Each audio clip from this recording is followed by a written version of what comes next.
जय श्री कृष्ण।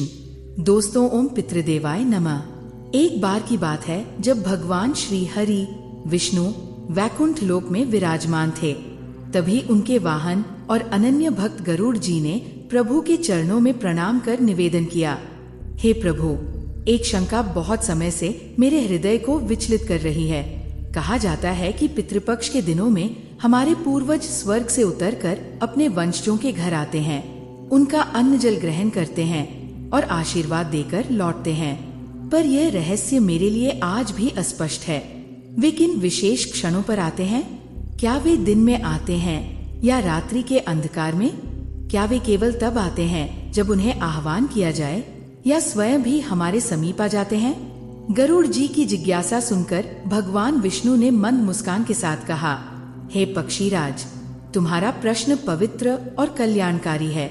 इसे जानना मानव के लिए अमूल्य है, क्योंकि पितरों के आगमन का समय जानने वाला व्यक्ति अपना श्राद्ध और तर्पण सच्चाई से कर सकता है।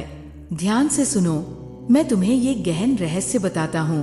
भगवान श्री विष्णु बोले, हे गरुड़, ये कथा प्राचीन काल की है। तपोवनपुरी नामक नगर में एक धर्मनिष्ठ और न्यायप्रिय राजा रहते थे, वीरसेन।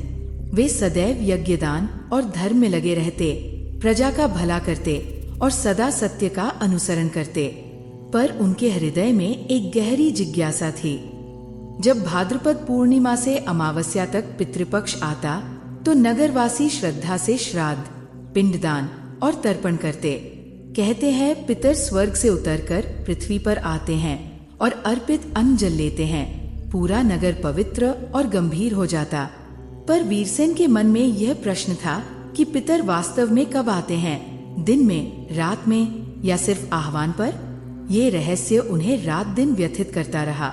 एक बार पितृपक्ष की प्रथम रात्रि में उन्होंने स्वप्न देखा। आकाश मार्ग से उनके पूर्वज अवतरित हुए और बोले, हे वीरसेन, हम तुम्हारे आह्वान से प्रसन्न होकर आए हैं। वे उठे और आश्चर्य हुआ, क्या ये स्वप्न था या किसी गहरे सत्य का संकेत? अगले दिन उन्होंने अपने आचार्य महर्षि गौतम को बुलाया और विनम्रता से पूछा, गुरुदेव, क्या पितर सचमुच पृथ्वी पर आते हैं? यदि आते हैं तो किस समय? गुरु बोले कि पितर रात्रि में भी आते हैं। दिन में हम उनकी उपस्थिति अनुभव कर लेते हैं, पर रात्रि के रहस्य को समझना आवश्यक है। उस रात चंद्रमा की शीतल ज्योति महल में पड़ी थी। तारे झिलमिला रहे थे और शांति थी। सब सो रहे थे, केवल राजा देवव्रत वीरसेन ही जाग रहे थे। वे आंगन में दीपक जलाकर मंत्रोच्चार कर रहे थे, ओम पितृभ्य स्वधायभ्यश्च स्वधा नमः। तभी वातावरण ठंडा हुआ, दीपक की लौ डोली और महल के द्वार पर धुंधसी आकृतियां प्रकट हुई। एक वृद्ध पुरुष, एक योद्धा और एक ऋषिमुनि। राजा का हृदय धड़क उठा। वे समझ गए कि ये उनके पितामह, प्रपितामह और कुलगुरु है। पितामह ने मृदु स्वर में कहा, पुत्र देवव्रत, दिन में हम तृप्त होते हैं, पर रात्रि में हम तुम्हें देखने और आशीर्वाद देने आते हैं। जो वंशज दीपक जलाकर स्मरण करते हैं, उनके घर से दरिद्रता दूर रहती है। राजा ने हाथ जोड़कर निवेदन किया, हे पितरों, आपके दर्शन से मेरा जीवन धन्य हुआ। कृपया मेरे राज्य और प्रजा को आशीर्वाद दें। तब प्रपितामह बोले, रात्रि संवाद का समय है। हम स्वप्न और संकेत से वंशजों को दिशा देते हैं। यदि वे भूलें तो हम मौन रह जाते हैं। राजा ने भीतर अनुभूति की, पितर केवल अन्न जल से नहीं, स्मरण और संवाद से भी प्रसन्न होते हैं। कुछ क्षण बाद आकृतियां विलीन हो गई और दीपक स्थिर हुआ।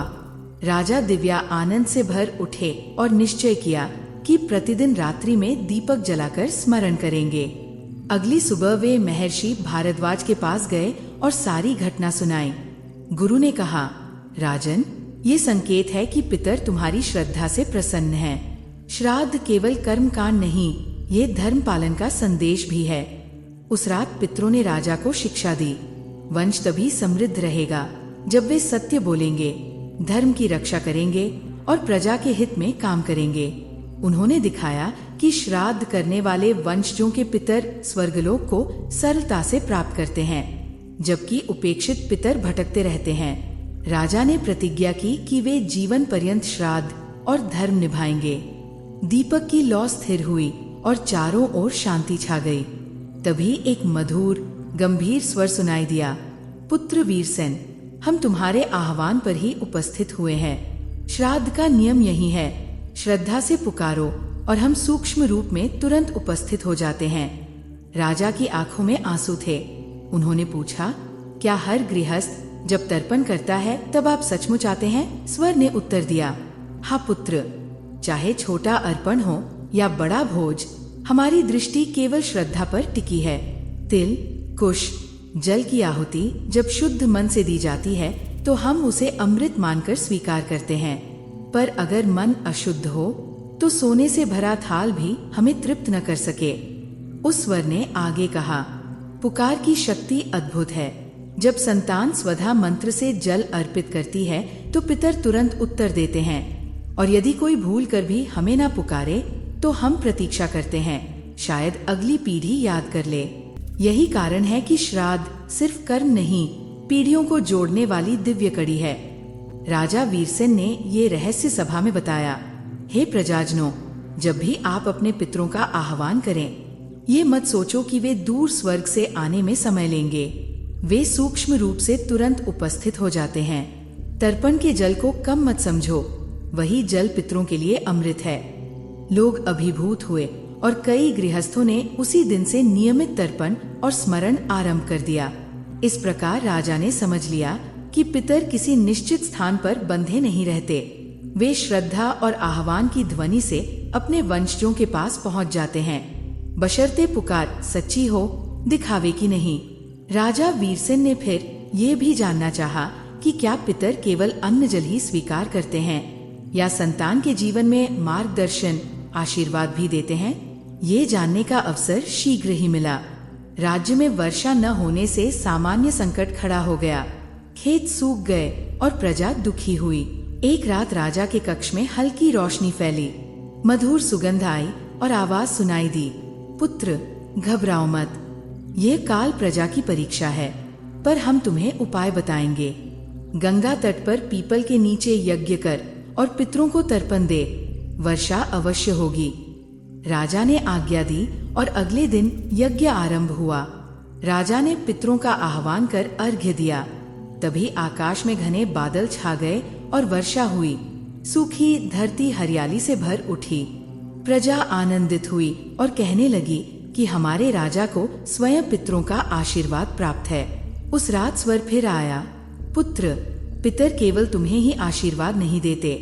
यदि सभी संतोष और श्रद्धा से याद करें तो हम अदृश्य रूप से मार्गदर्शन करते हैं, स्वप्न, अंतःकरण की प्रेरणा या किसी गुरु के माध्यम से। हमारा उद्देश्य है कि संतान धर्म मार्ग से भटके न। राजा ने ये रहस्य प्रजा को सुनाया।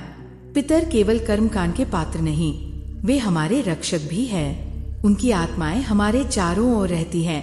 यदि हम सच्चे मन से उन्हें याद करें तो वे अदृश्य रूप से मार्ग दिखाते हैं। लोगों के हृदय में श्रद्धा और गहरी हुई और वे श्राद्ध को परंपरा न मानकर पितरों के आशीर्वाद का माध्यम मानने लगे। इसी राज्य में एक धनी वैश्य था, धनपाल। संपन्न होने के बावजूद वह घमंडी और नास्तिक था। उसने कभी श्राद्ध या तर्पण न किया। उसकी पत्नी बार बार समझाती, पर वो हंसकर टाल देता। थोड़े समय बाद अजीब घटनाएं हुई। उसके घर के दीपक स्वयं बुझने लगे, अन्न भंडार में कीड़े लगने लगे, रात को कहीं रोने की आवाज आती। धनपाल ने इसे संयोग समझा, पर एक दिन उसका बड़ा बेटा बीमार पड़ा। वैद्य की दवा विफल रही। रात में धनपाल ने स्वप्न देखा। उसके पितामह और परदादा खड़े थे, आंखों में आंसू, और बोले, मूर्ख, तुमने कभी हमें स्मरण नहीं किया। हमने तुम्हें दिया, पर तुम घमंड में डूब गया। सुधर जाओ, अन्यथा तुम्हारा वंश संकट में पड़ेगा। धनपाल भयभीत उठा। राजा वीरसेन से मिला और पूरी बात बताई। राजा बोले, पितरों का क्रोध भारी होता है। पहले संकेत करने के बाद भी यदि चेतना नहीं हुई तो वंश में रोग, अकाल और धनहानि होती है। अभी भी समय है, स्नान कर तर्पण करो, अन्नदान दो और पितरों से क्षमा मांगो। धनपाल ने वैसा ही किया। आश्चर्य हुआ कि उसका पुत्र धीरे धीरे ठीक हुआ और घर की अशांति दूर हुई। उसी रात पितरों ने कहा, हम क्रोधित करते हैं पर विनाश के लिए नहीं। हमारी चेतावनी तुम्हें धर्म मार्ग पर लाने के लिए है। उस राज्य में एक ब्राह्मण दंपत्ति सुमति और सुभद्रा रहते थे। अत्यंत गरीब पर मन पवित्र और श्रद्धा से भरा। पितृपक्ष में वे प्रतिदिन नदी तट पर जाकर कुशतिल से तर्पण करते और जो थोड़ा बहुत अन्न था उसका भाग पितरों को अर्पित करते। लोग उनका उपहास करते पर वे कहते, पितरों का आशीर्वाद हमारी सबसे बड़ी संपत्ति है। धन आए या न आए, उनका आशीर्वाद चाहिए। एक दिन तर्पण के समय सुमति ने देखा कि जल में उसकी छाया के पीछे दिव्य प्रकाश झिलमिला रहा है। सुभद्रा को भी आशीर्वाद का आभास हुआ। उसी रात पितर प्रकट हुए और बोले, तुम्हारी श्रद्धा ने हमें तृप्त किया। हम तुम्हें आशीर्वाद देते हैं। तुम्हारे घर में अन्न की कमी नहीं होगी और संतानें धर्मशील होंगी। कुछ ही दिनों में उनके सूखे खेत में हरियाली छा गई। गांव का एक व्यापारी प्रसन्न होकर उन्हें भूमि दान कर गया। गायों का दूध बढ़ा। लोग हैरान थे। सुमति ने सबको बताया कि ये पितरों का आशीर्वाद है। उस रात पितरों की वाणी आई, पुत्र, यदि वंशज श्रद्धा से तर्पण और श्राद्ध करते हैं तो हम संतान को आयु, घर में समृद्धि और शांति देते हैं। यही आशीर्वाद अदृश्य पर स्थायी फल देता है। पितृपक्ष धीरे धीरे समाप्त हुआ। राजा वीरसेन ने अमावस्या के दिन विशेष श्राद्ध आयोजित किया। गंगा तट पर कुश आसन, दीपक और सैकड़ों ब्राह्मण आमंत्रित। मंत्रोच्चारण और अर्पण के बाद वातावरण दिव्य हुआ। पितरों की उपस्थिति महसूस हुई। आकाश से मधुर वाणी गूंजी, हम प्रसन्न हैं। तुम्हारी श्रद्धा ने हमें तृप्त किया। अब हम अपने अपने लोक लौटते हैं, पर जाते समय वचन देते हैं, यदि हमारे वंशज धर्म मार्ग पर चलेंगे तो हम अदृश्य रूप से उनकी रक्षा करेंगे। श्राद्ध सिर्फ पितृपक्ष तक सीमित न रखो, वर्ष भर स्मरण करो। दीपावली, संक्रांति और ब्रह्मा मुहूर्त में भी हम आशीर्वाद देते हैं। यदि कोई हमें श्रद्धा से पुकारे, हम तुरंत उसके पास आते हैं, गरीबी या धन से परे। धीरे धीरे प्रकाश पुंज आकाश की ओर उठा। राजा और प्रजा के नेत्र नम थे पर हृदय संतुष्ट।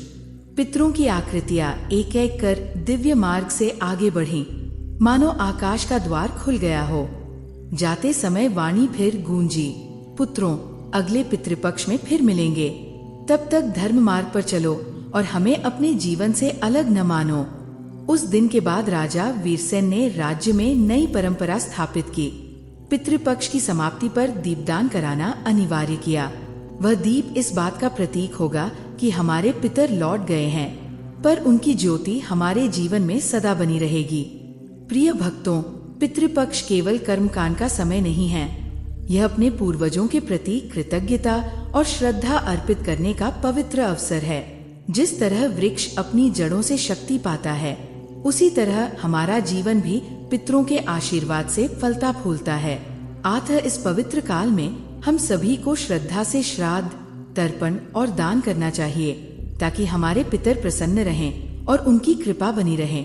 यदि आपको ये कथा हृदय स्पर्शी लगी हो तो इसे लाइक कीजिए, अपने मित्रों और परिवार के साथ शेयर कीजिए और ऐसी ही पावन कथाओं के लिए हमारे चैनल को सब्सक्राइब करना न भूलें। और हाँ, अपने प्रेम और आस्था को व्यक्त करने के लिए कमेंट बॉक्स में अवश्य लिखें, ओम पितृदेवाय नमः और जय श्री हरि विष्णु, ताकि इस पवित्र स्मरण से आपके पितर भी आप पर सदा प्रसन्न रहें। धन्यवाद। जय श्री कृष्ण।